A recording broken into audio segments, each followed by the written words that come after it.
Olá, sejam muito bem-vindos. Hoje a gente vai mergulhar de cabeça num tema, olha, fascinante: a batalha espiritual.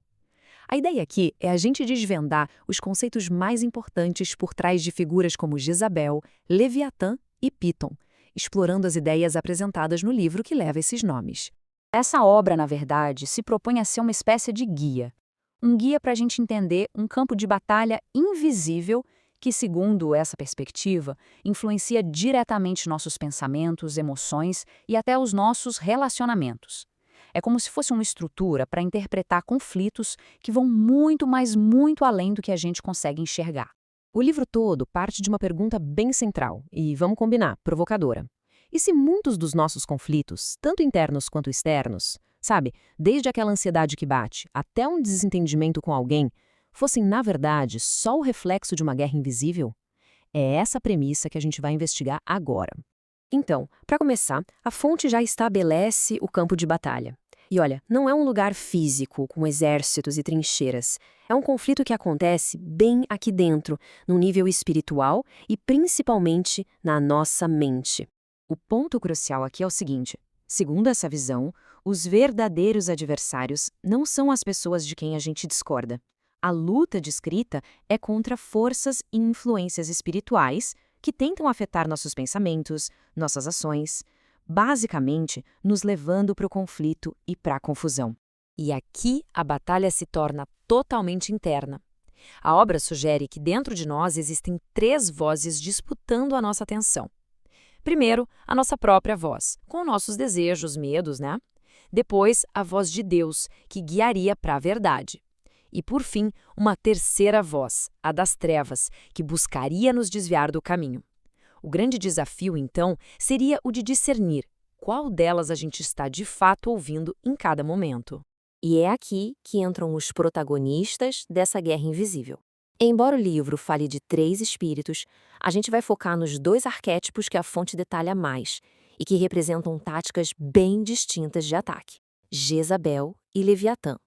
Vamos começar com a figura mais detalhada na obra, Jezabel. E aqui, o nome não é só sobre a rainha da história, mas sim um tipo de influência espiritual focada em semear discórdia. E como? Através da manipulação e de um controle bem sutil. Esse slide aqui detalha o modus operandi.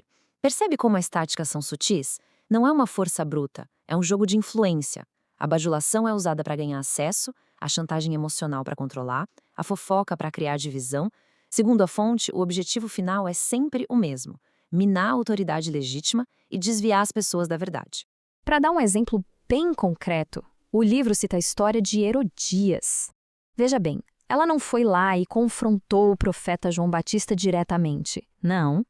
Em vez disso, ela usou a sedução, o momento de fraqueza do rei, para conseguir exatamente o que queria.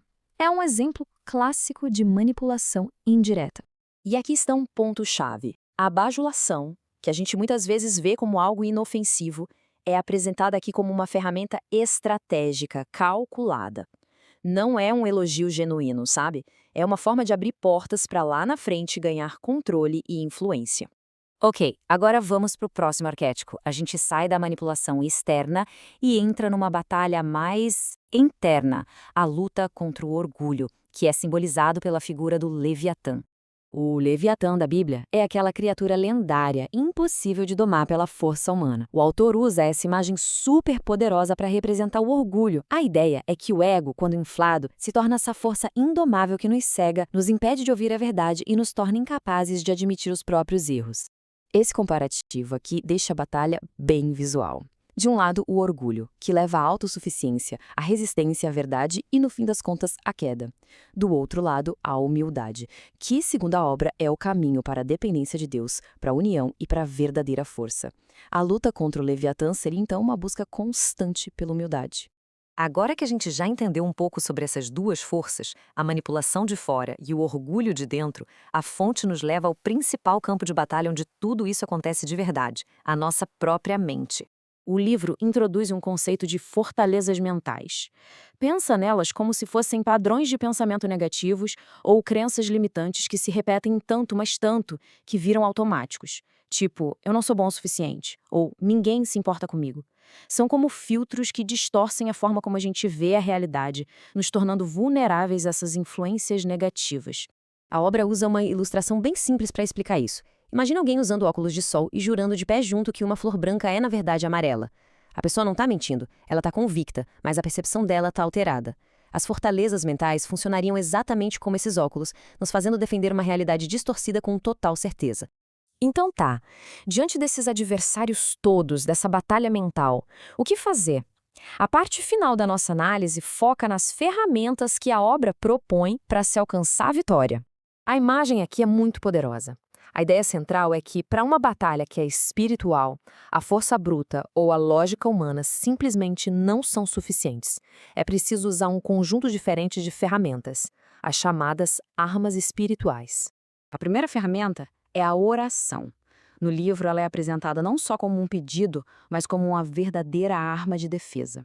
A prática da oração traria uma paz que excede todo o entendimento, que funcionaria como um escudo, sabe? Protegendo a mente e o coração da ansiedade e daquela confusão mental.